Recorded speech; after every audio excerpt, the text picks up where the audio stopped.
السلام عليكم ورحمة الله تعالى وبركاته. مرحبا بكم في شيوة جديدة من شيوات الزولين. نتمنى تكونوا بخير وعلى خير وانتم كتشاهدوا الفيديو ديال اليوم ان شاء الله نحضر معاكم حلوى لعشاق الكراميل، كتجي من اروع ما يكون، هشيشه كتذوب في الفم وبمقادير بسيطه، بيضه واحده فقط وكتخرج اكثر من 50 حبه بمذاق رائع. ما نطولش عليكم، نخليكم دابا مع المقادير وطريقه التحضير وفرجه ممتعه.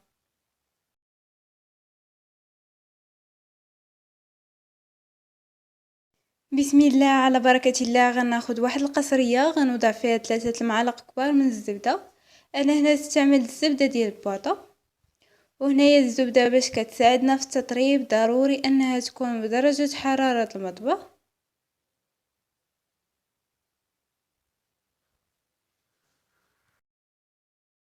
وغنضيف عليهم كأس الا ربع من السكر سنيدة، اي سكر حبيبات. العبار دائما بكأس ديال العنبة للسعة ديالو 200 مليلتر من السوائل. والكمية ديال السكر كتبقى على حسب الذوق.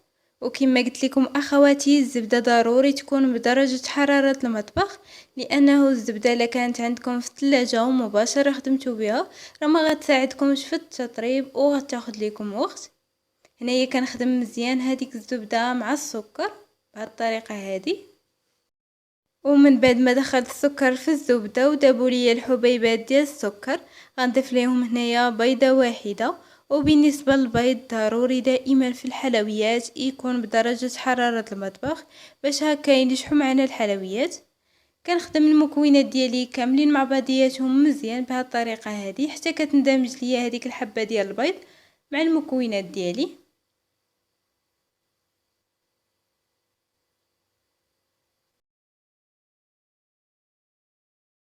ودابا غنضيف علبه من الياغورت بنكهه الكراميل. تقدروا تعوضوها بفلون كراميل او جوج معالق كبيره من صوص كراميل، فراه كيبقى لكم الاختيار. صافي، وكندمج هذاك الياغورت مع باقي المكونات ديالي. بالنسبه لهاد الحلوى فراه كتجي لذيذه بزاف، كتجي شيشه وكتذوب في الفم. كنتمنى فعلا تجربوها.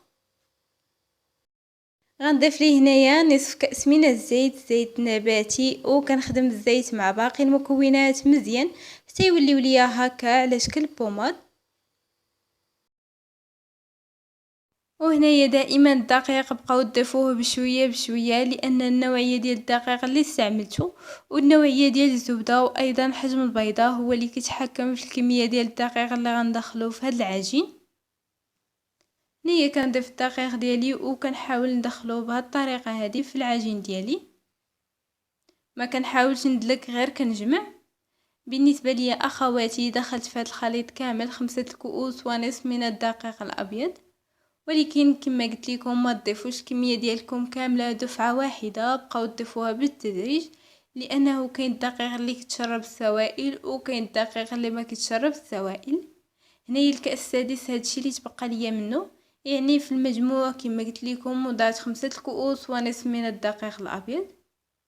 صافي، وكنحاول انني ندخل الدقيق ديالي في العجينه، وكما كتلاحظوا معايا راه كتجمع بكل سهوله. بالنسبه للعجينه ديالنا خاصها تكون رطبه، ما خاصهاش تكون قاصحه نهائيا باش الحلوه ديالنا تجينا شيشه.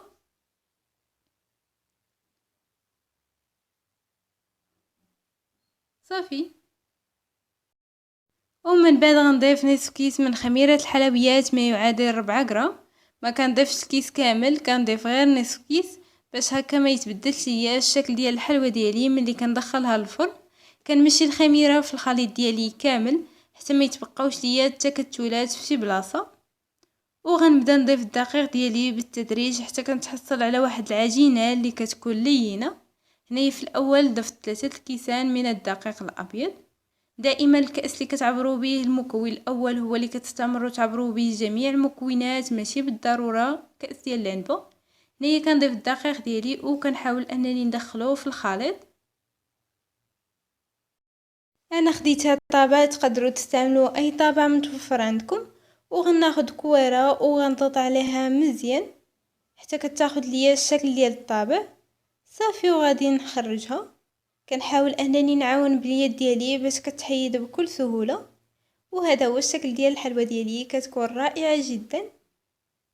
دابا غنعاود معكم واحده اخرى باش تشوفوا الطريقه. كنحاول انني نضغط على هذيك الكويره مزيان حتى تاخذ ليا الشكل ديال الطابع صافي، وكنخرجها. كنحاول انني نحيد هذوك الزوائد ديال العجين، وكنعاون باليد ديالي.